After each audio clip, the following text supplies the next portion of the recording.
Louvado seja nosso Redentor Jesus Cristo. Eu sei que temos um combinado, que é expor o livro do profeta Daniel. E no capítulo 9, já foram, se não me falha a memória, 3 exposições, 3 trechos. E falta um pequeno trecho do capítulo todo. Mas eu tenho que me desculpar com os irmãos, eu preciso de mais uma semana para concluir. Existem muitas fontes acerca do que significam as 70 semanas, 62 semanas, mais uma semana.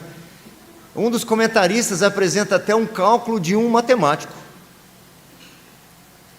Se fosse simplesmente para uma aula, já estaria praticamente pronta. Mas para condensar aquelas informações todas, as datas, as ocasiões e os acontecimentos, num sermão, alguém tão limitado quanto eu precisa de mais alguns dias. Então, nós vamos hoje, com a permissão do Senhor, abrir no 5º livro da Bíblia, Deuteronômio, capítulo 10. Apenas 2 versículos.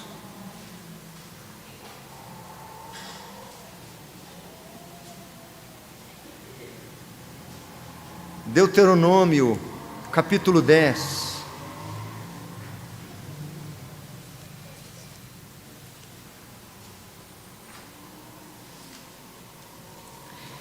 Esses 2 versículos nós leremos juntos. Ele não é projetado, então é necessário que nós abramos o texto. Deuteronômio 10, versículos 12 e 13. Vamos juntos. Agora, pois, ó Israel, que é que o Senhor requer de ti? Não é que temas o Senhor teu Deus e andes em todos os seus caminhos e o ames e sirvas ao Senhor teu Deus de todo o teu coração, de toda a tua alma, para guardares os mandamentos do Senhor e os seus estatutos, que hoje te ordeno para o teu bem? Oremos mais uma vez, meus irmãos. Ó Deus eterno, santo é o teu nome, Senhor. Todo ser que respira, louve ao Senhor. E o salmista diz que até mesmo aqueles que também não respiram, os ventos procelosos, a neve e até mesmo o vapor, são todas obras das tuas mãos, e pelo simples fato de existirem, existem para o teu louvor e para a tua glória.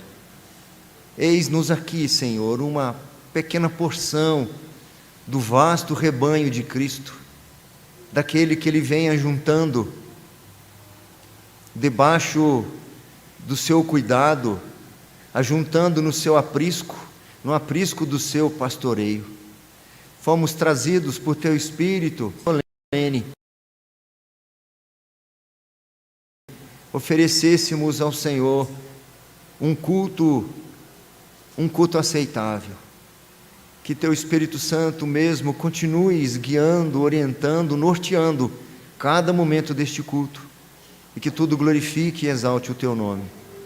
Agora, Senhor, mais uma vez, estamos aqui diante da tua palavra, que é inerrante, inspirada pelo Senhor, autoritativa, lâmpada para os nossos pés, fonte da água que dessedenta a alma, que restaura a alma. Rogamos-te, Senhor, que pelos méritos de Jesus Cristo, sê compassivo conosco, sê misericordioso para conosco, gracioso para conosco, e dispense porções generosas que alimentem nossas almas. Esta é a oração que fazemos no nome precioso de nosso Senhor Jesus Cristo. Ditado algumas máximas que, por se repetirem por tantos anos, quase que viram uma verdade. Tem pessoas que até acham que alguns desses ditados são tirados da Escritura. Eu já contei para os irmãos uma ocasião que eu estava ainda no seminário, estava na porta da congregação que eu trabalhava, e passou um pastor de uma igreja da mesma rua, de uma igreja evangélica, e eu o saudei, e ele me cumprimentou também. Eu disse para ele: irmão, qualquer dia nós vamos nos encontrar novamente para nós orarmos por esta região, por este bairro. Ele falou assim: claro, amado irmão, vamos sim. Como diz a Bíblia, a união faz a força.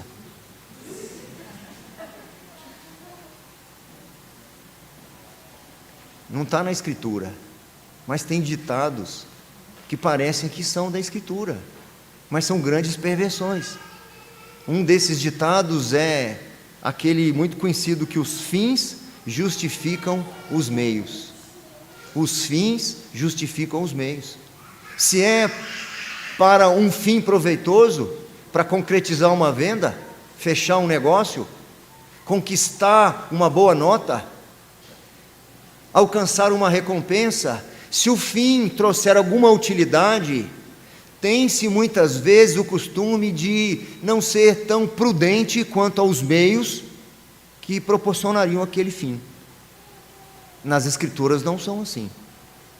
As Escrituras ensinam para nós que o fim só é proveitoso se o meio que me conduz a ele for igualmente proveitoso, se for moralmente aceitável, se for eticamente aprovado pelo Senhor. O caminho é tão importante quanto o fim. Jesus vai dizer para nós, por exemplo, que há dois grupos de pessoas, um grupo diminuto, mais reduzido, que são aqueles que passam por uma porta apertada. Em contrapartida, há muitos que passam por um outro tipo de porta, uma porta muito mais fácil, muito mais facilitada, sem muitas exigências, sem muitos critérios, é uma porta larga. Aqueles primeiros que passam pela porta estreita são os mesmos que continuam num caminho apertado. Em contrapartida, aqueles muitos que passaram por aquela porta espaçosa continuam seguindo por um caminho largo. E assim como a porta e o caminho, o destino coaduna com o processo.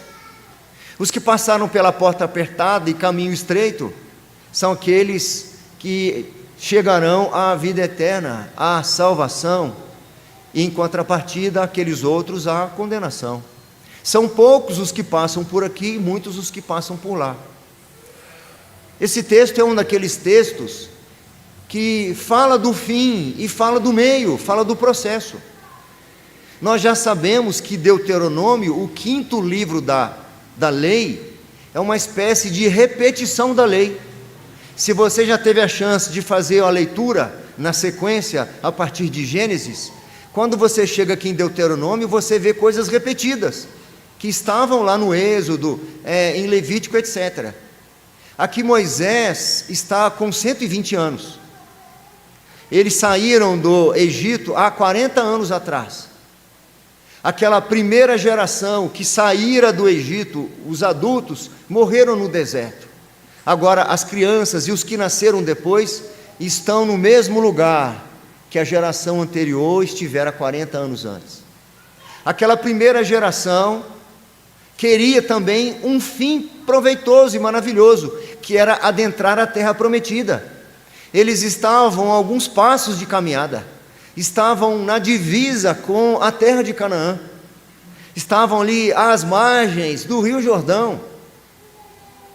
Dava para, de certa forma, quase que contemplar à distância a terra prometida que estava ali perto.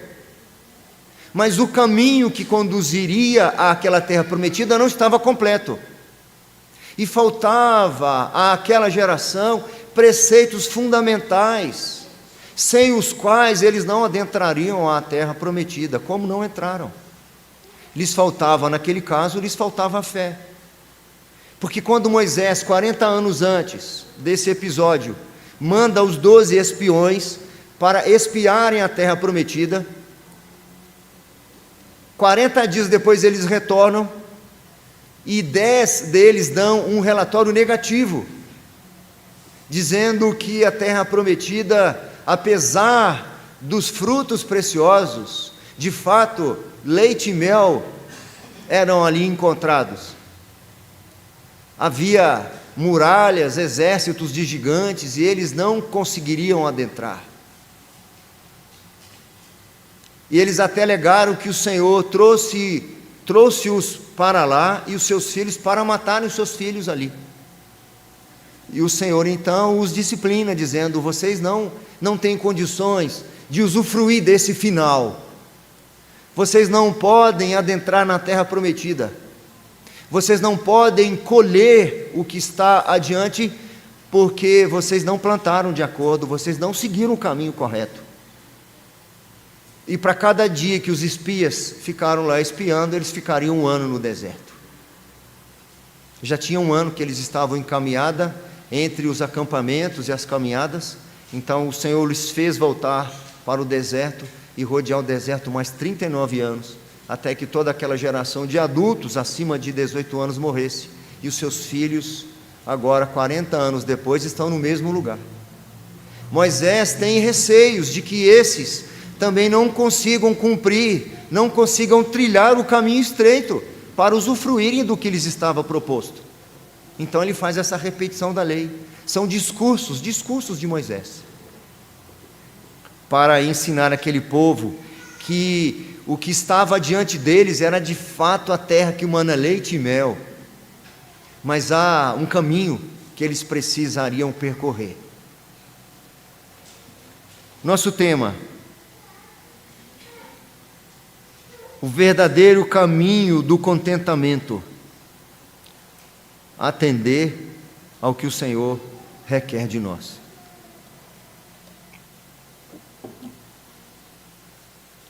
Nós encontramos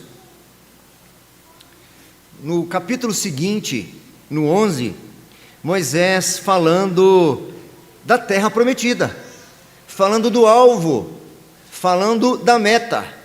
Aí no capítulo 11, você pode acompanhar, porque não precisa praticamente nem folhear a escritura. A partir do versículo 10, Moisés diz assim: porque a terra que passais a possuir não é como a terra do Egito, de onde saístes, em que semeáveis a vossa semente, e com o pé a regáveis como a uma horta. Mas a terra que passais a possuir é terra de montes e de vales, da chuva dos céus beberá as águas. E o 12, que diz: terra de que cuida o Senhor.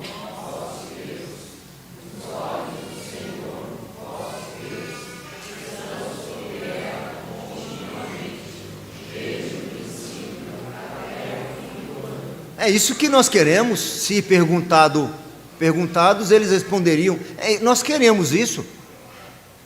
Nós já sentimos o docinho dos frutos que tem naquele lugar. Nós já sentimos o frescor da chuva, porque no Egito nós nunca vimos chuvas. Nós queremos experimentar esse cuidado do Senhor. Mas aqui, antes desta descrição que nós lemos agora no capítulo 11, no 10, Moisés reitera para eles o caminho que eles precisariam percorrer. Esse é o tema, o verdadeiro caminho do contentamento. É muito interessante que, quando as Escrituras vinculam para nós o caminho e o alvo, como um tendo que concordar ou coadunar com o outro, é porque aquele fim proveitoso já está à disposição no próprio caminho. Não se usufrui da terra prometida só depois que se chega lá. Mas se o caminho for o caminho que conduz àquela terra prometida, o caminho já é bom, ainda que em proporção menor. Moisés está dizendo: uma terra que os olhos do Senhor estão constantemente, continuamente lá. Mas os olhos do Senhor também estão continuamente durante a caminhada aqui. O primeiro ensino aqui de Moisés, nesse capítulo 10 que nós lemos, o primeiro passo ou o primeiro degrau desta subida é que temamos a Deus. Agora, pois, ó Israel, que é que o Senhor requer de ti? Em primeiro lugar, não é que temas o Senhor teu Deus? O Senhor requer que o temamos. Faz parte do caminho estreito, faz parte da caminhada no deserto, faz parte da nossa caminhada, faz parte obrigatória para usufruirmos no futuro o bem proveitoso. E eu sei que há muitas explicações. Eu já ouvi gente muito séria dizer em sermões e ensinos: não, o temor do Senhor não tem nada a ver com medo, e tentando dar alguma explicação. Eu me lembro que ano passado, ou ano retrasado, não sei dizer, preguei em Levítico pela manhã, e no mesmo mês eu repeti aquele sermão à noite. Acho que foi ano passado, quando os filhos de Arão foram consumidos pelo fogo, e o Senhor, por intermédio de Moisés, disse para Arão: não chora não, não faz cara de choro não. Então, para que ninguém fique em dúvida se é a minha definição que está certa, ou de algum pregador de renome, eu recorri às Escrituras. No Evangelho de Lucas, nós encontramos o nosso Senhor Jesus Cristo dizendo para os seus discípulos o seguinte: digo-vos, pois, amigos meus, não temais os que matam o corpo e depois disso nada mais podem fazer. Eu, porém, vos mostrarei a quem deveis temer. Temei aquele que depois de matar tem poder para lançar no inferno. Sim, digo-vos, a esse deveis temer. Eu não consigo encontrar uma outra explicação melhor do que essa, melhor do que a de Jesus. Alguns dias mais tarde, esse mesmo Senhor Jesus foi traído, caiu nas mãos dos malfeitores, passou por toda sorte de sofrimento, mas antes ele orientar os discípulos, dizendo que não devemos temer os homens. Jesus em momento algum temeu cair nas mãos do Sinédrio, cair nas mãos de Roma, temeu os açoites, a humilhação. O autor aos Hebreus diz-nos o seguinte: por isso, recebendo nós um reino inabalável, retenhamos a graça pela qual sirvamos a Deus de modo agradável, com reverência e santo temor. E ele conclui no versículo seguinte dizendo: porque o nosso Deus é fogo consumidor. Eu insisto, eu não consigo encontrar uma explicação melhor para esta determinação de Moisés, este imperativo de Moisés, que deveria caracterizar aquele povo. Para adentrarem na terra prometida, eles precisariam saber o que o Senhor requer deles. E a primeira coisa que o Senhor requeria deles é que eles temessem o Senhor. Agora, pois, ó Israel, que é que o Senhor requer de ti? Não se fala aqui de nenhum preceito religioso, não está falando aqui de práticas religiosas, não está falando do que eles teriam de fazer, está falando de fato quem eles deveriam ser. É isso que manteria-os no caminho certo, o temor do Senhor. O sábio vai dizer que o temor do Senhor é o princípio da sabedoria. O mais sábio é aquele que teme e dá um passo para a esquerda. O mais sábio é aquele que tem medo de se desviar para a direita. O mais sábio é aquele que mantém-se humilde, de cabeça baixa, prostrado aos pés do Senhor, temendo-o, porque Ele é fogo consumidor. Os nossos filhos deveriam crescer dessa forma. Eles não deveriam temer ficar sem o celular. Eles não deveriam temer o nosso castigo, porque muitas vezes nós não temos condições de ver o que eles estão fazendo. Eles precisariam crescer e sabendo que onde quer que eles estejam, há um Deus soberano que atenta para os corações deles, para os sentimentos e desejos deles. E como todos nós, eles devem aprender a temer o Senhor, porque se não for assim, eles jamais serão sábios. Eles serão aqueles outros que o próprio Salomão vai dizer nos provérbios: os imprudentes, os nécios ou os tolos, porque não temem ao Senhor. E esses textos que eu estou tirando são do Novo Testamento. É o autor aos Hebreus que está dizendo que o Senhor, que Deus é fogo consumidor. É Jesus que está dizendo quem nós devemos temer: aquele que além de matar pode lançar no inferno. Então a nossa relação com o Senhor, na nossa caminhada, precisa ser uma caminhada de submissão verdadeira e genuína. Se o Senhor falou, baixamos a orelha, baixamos a cabeça, curvamos a nossa fronte. Uma das acusações que esse povo recebe é que era um povo de dura cerviz. Quando eu li a primeira vez, eu não sabia o que era cerviz, eu fui procurar no dicionário. Cerviz, está lá a definição, a parte posterior do pescoço, essa parte, significava que eles não se prostravam. E é por isso que muitos deles foram tragados vivos. Imagina a cena. Moisés diz assim: ninguém chega perto dele, nem da família dele, nem dos pertences dele, que de repente a terra começa a tragar ele, a família, os animaizinhos, tudo que ele possuía. Ficou a guarda-chuva para trás, a terra suga, engoliu os vivos. Ainda no Novo Testamento nós temos uma belíssima descrição daquele discípulo amado, discípulo a quem Jesus amava e que deu a esse discípulo uma nobre missão.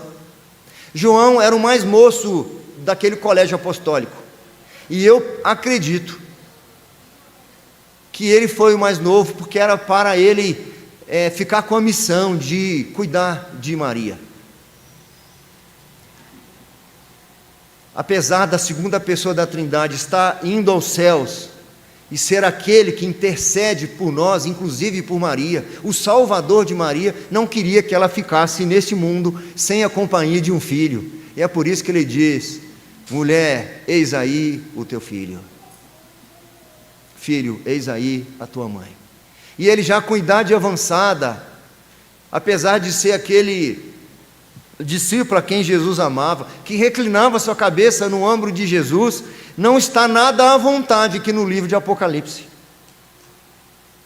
João diz o seguinte: vi no céu outro sinal grande e admirável, sete anjos tendo 7 últimos flagelos, pois com este se consumou a cólera de Deus.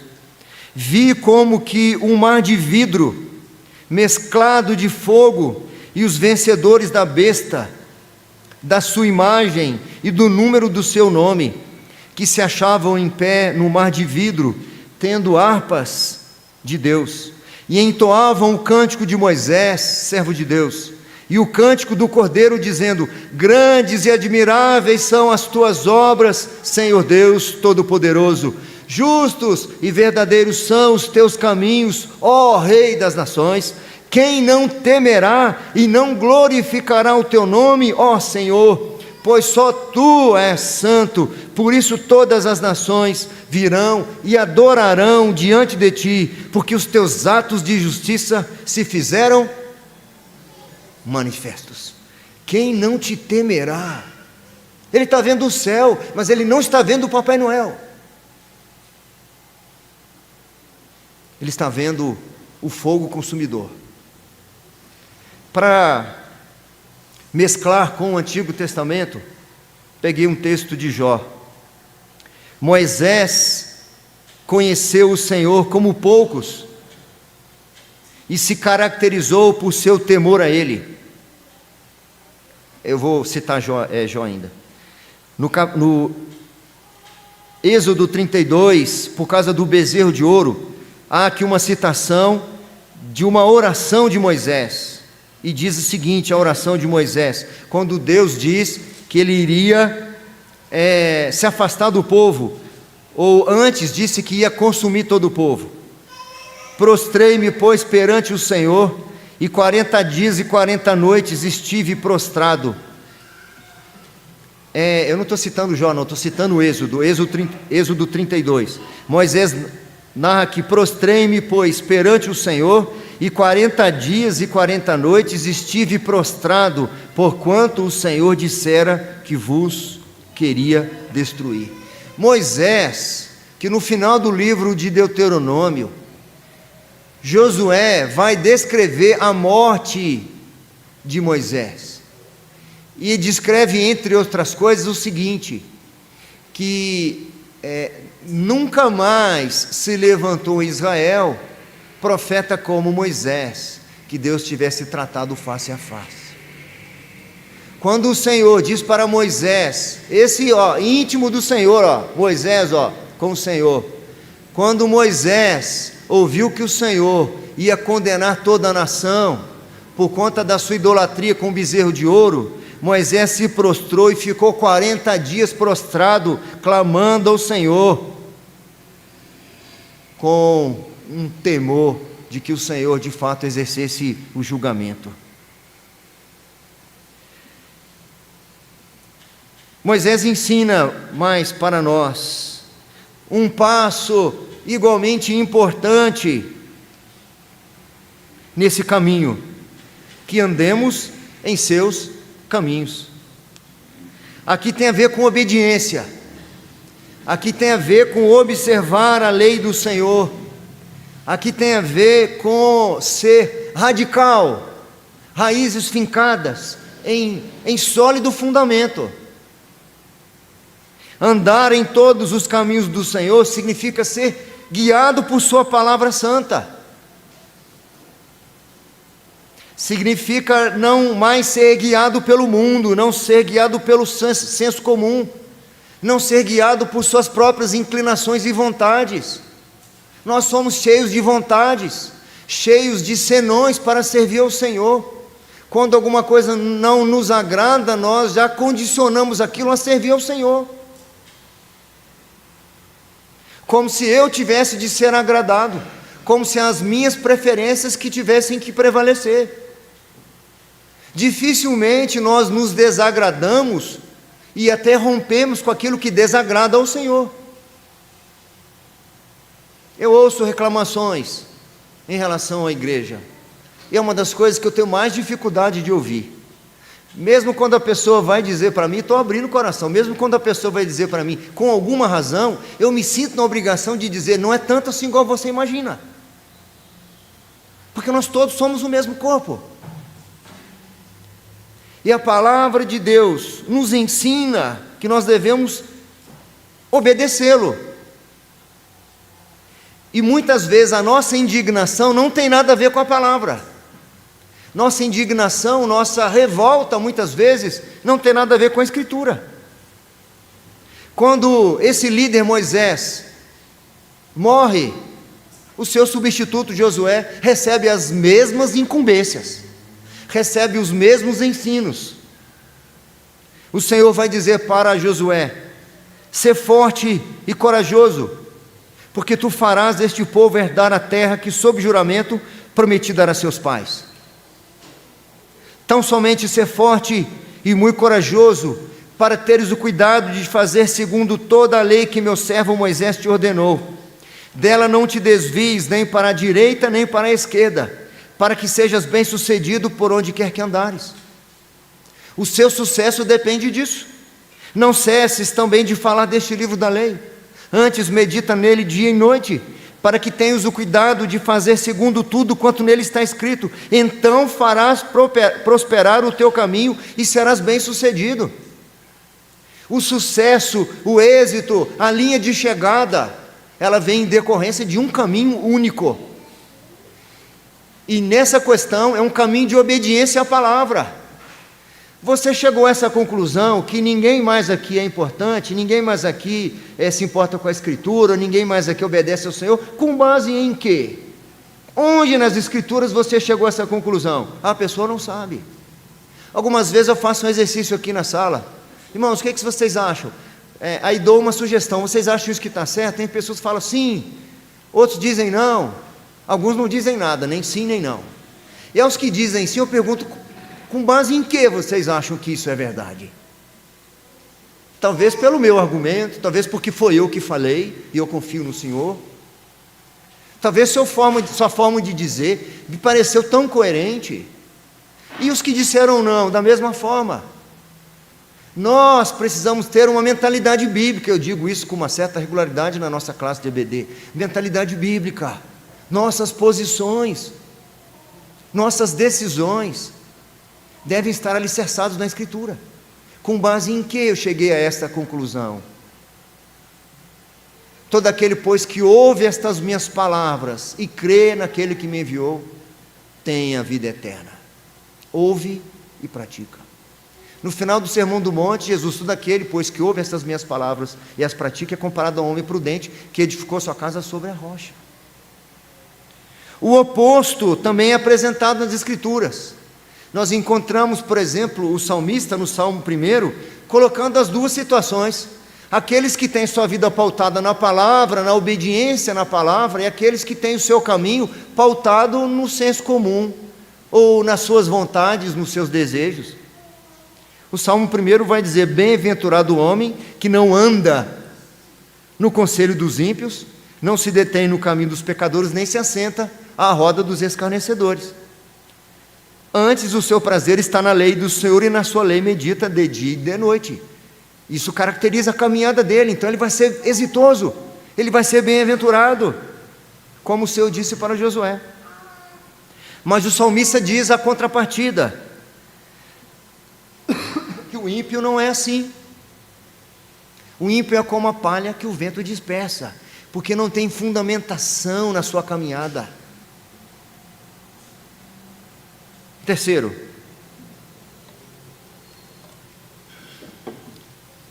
vamos reler o versículo 12, meus irmãos. Agora, pois, ó Israel, que é que o Senhor requer de ti? Primeiro, não é que temas o Senhor teu Deus. Segundo, e andes em todos os seus caminhos. E terceiro, que o ames. Até aí tá bom, porque você já vai ver o quarto aí, ó. O verdadeiro caminho do contentamento é um contentamento que significa preenchimento, preenchido. Nós não somente lá na conquista final, lá no dia final, que nós poderemos usufruir de algum contentamento. Nós já podemos experimentar contentamento, preenchimento na nossa caminhada. E esses preceitos preenchem o vazio da nossa alma. Nós podemos passar momentos difíceis, podemos passar noites longas, mas ao amanhecer virá o dia claro.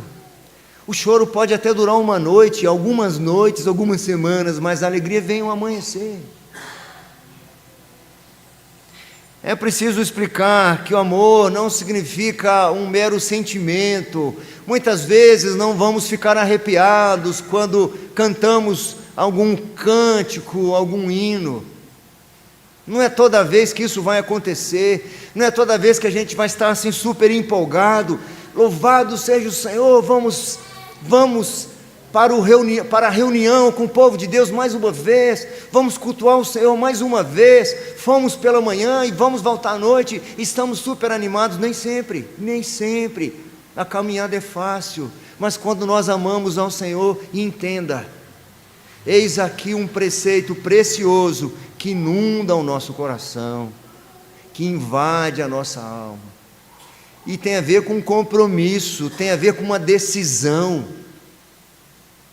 tem a ver com uma responsabilidade, tem a ver com um investimento intencional, tem a ver com devoção, tem a ver com fidelidade, com lealdade, com prioridade. Preciso incutir na vida dos meus filhos que amar ao Senhor é o preceito mais precioso para a sua vida. Preciso mostrar para ele que não tem outra coisa melhor nesta vida de ter a companhia do Senhor Jesus. O Pentateuco, meus irmãos, está repleto de ordenanças sobre amar ao Senhor. Moisés vai reiterar isso para nós aqui no capítulo 11. Amarás, pois o Senhor, diz o capítulo 11, versículo 1, Amarás, pois, o Senhor teu Deus, e todos os dias guardarás os seus preceitos, os seus estatutos, os seus juízos e os seus mandamentos. O Senhor fala sobre que o nosso amor precisa ser com todo o nosso ser. Tem a ver com a nossa razão, tem a ver com o nosso intelecto. Eu preciso avaliar que amar ao Senhor é mais importante do que qualquer outra coisa, é mais importante do que amar os meus filhos, é mais importante do que amar o meu cônjuge, é mais importante do que amar os meus pais, porque o meu amor só vai prestar para os meus pais, o meu amor só vai prestar para o meu cônjuge e naturalmente para os meus filhos, se eu amar o Senhor primeiro. Porque é no Senhor que eu vou encontrar as regras para eu criar os meus filhos, para eu cuidar do meu cônjuge e para eu honrar os meus pais. Se eu não amo o Senhor, eu não honrarei os meus pais, eu não conduzirei o meu casamento com o meu cônjuge de maneira adequada e nem criarei os meus filhos.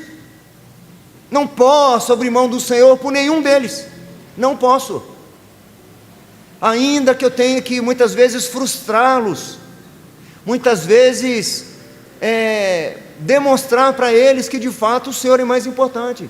Olha, você não quer ir, mas me desculpe, eu vou. Ah, você vai assim mesmo? Eu vou assim mesmo, eu vou cultuar o Senhor assim mesmo. Ah, mas você vai mesmo? E vai me deixar aqui? Olha, me desculpe, eu só presto para você, eu só serei um bom cônjuge, ou um bom namorado, ou um bom pai, ou um bom filho, se de fato amar o Senhor acima de todas as coisas.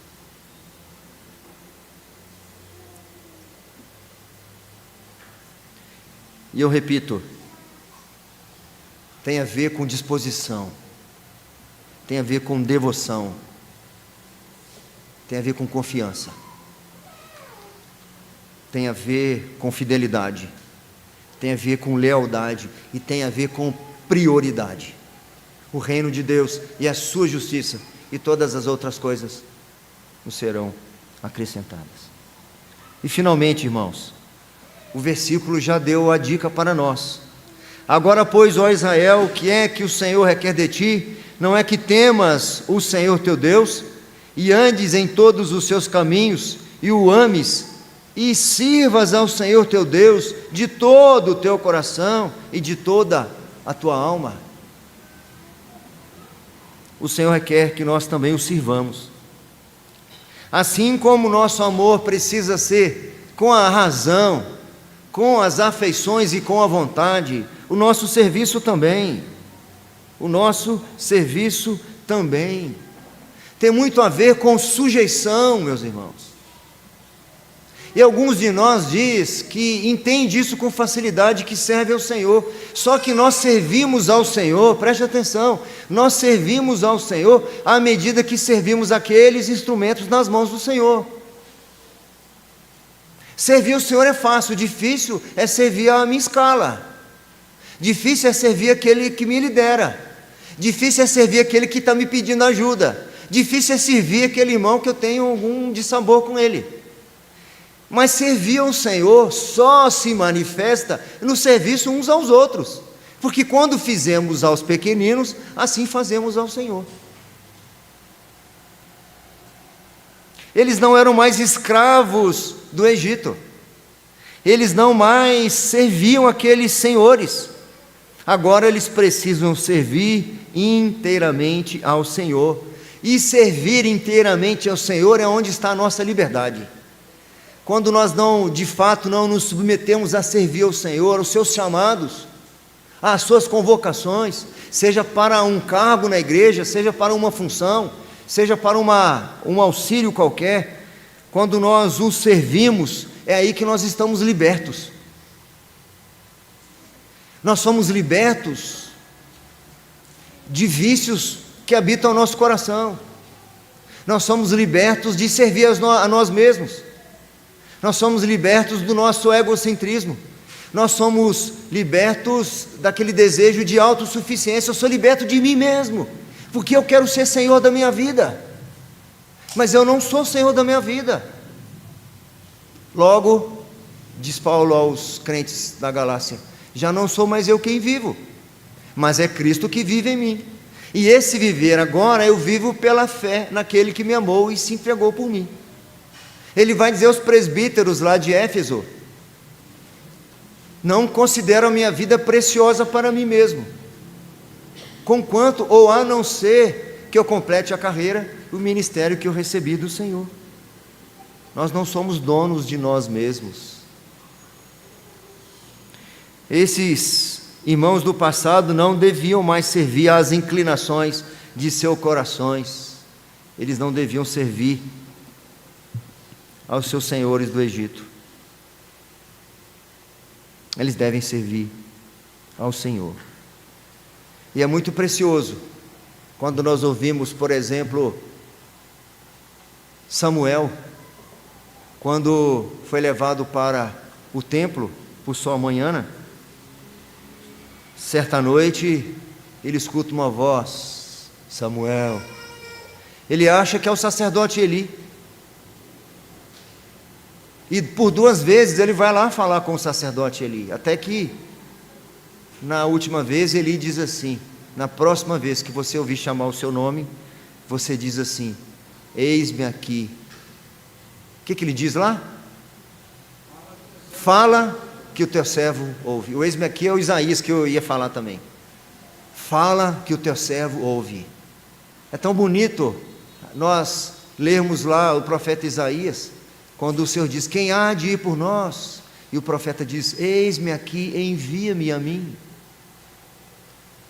Mas como nós somos resistentes quando o Senhor nos chama para servi-lo, na voz de alguém, a gente tem dificuldade de conciliar que servir a alguém é servir ao Senhor. Conclusão, meus irmãos. Algumas perguntas. Quanto que nós devemos temê-lo?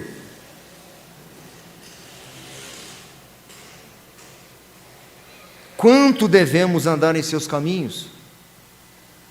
Qual é a quantidade que devemos amar e servir ao Senhor? No final do versículo ele diz: qual é a quantidade, qual é a proporção, quais são os limites? De todo o teu, de toda a tua alma, de todo o teu coração, de toda a tua alma. Não tem limites. Esta expressão final, ela está ligada a todos os preceitos anteriores. Quando ele diz que o Senhor requer deles que o temam, é de todo o coração, de toda a alma. Quando o Senhor diz, através de Moisés, que eles deveriam andar em todos os seus caminhos, de todo o coração e de toda a sua alma. Quando fala que deviam amá-lo e servi-lo, é de todo o coração, de toda a tua alma, de todo o teu ser. Tem uma canção, um cântico de alguns anos, que diz mais ou menos assim: vem o Senhor minha vida oferecer, como? Parece que todo mundo conhece. Vem o Senhor minha vida oferecer, como oferta de amor e sacrifício. Quero minha vida a te entregar, como oferta viva em teu altar. A única mudança que eu faria nessa música é trocar altar por trono. Não tem altar mais. Altar é lugar de sacrifício, tá? Esta é uma herança dos romanos, que entendem que cada celebração ou cada missa há um sacrifício de Jesus novamente em cada missa. E a hóstia que é compartilhada é como se fosse o trigo ali, o pão se transformou no corpo. As pessoas estão literalmente comendo o corpo. E muitas igrejas evangélicas levaram para si isso. Falam que aqui à frente é o altar. Não é altar, não tem sacrifício aqui. No céu também não tem mais altar, é trono, certo? Para quê? Para que devemos temê-lo? Para que devemos ter nossas vidas pautadas em seus caminhos? Para que devemos amá-lo? Para que devemos servi-lo? Vamos reler o 13? A resposta vai estar aí no final. Para guardares os mandamentos do Senhor e os seus estatutos que hoje te ordeno. Aí agora está a resposta. Para o teu, é para o teu bem, é para o meu bem. Amar ao Senhor de todo o coração, de toda a alma. Servi-lo, ter minha vida pautada nas Escrituras. Minha oração deveria ser: Senhor, dá-me a mente de Cristo. Nas minhas meditações diárias, eu devo ler as Escrituras todos os dias e inundar a minha mente e o meu coração da palavra, para que as minhas respostas de prontidão sejam baseadas na Escritura, que as minhas reações naturalmente sejam um exalar das Escrituras. Devemos temê-lo de todo o coração, de toda a alma, para o meu bem, para o nosso bem.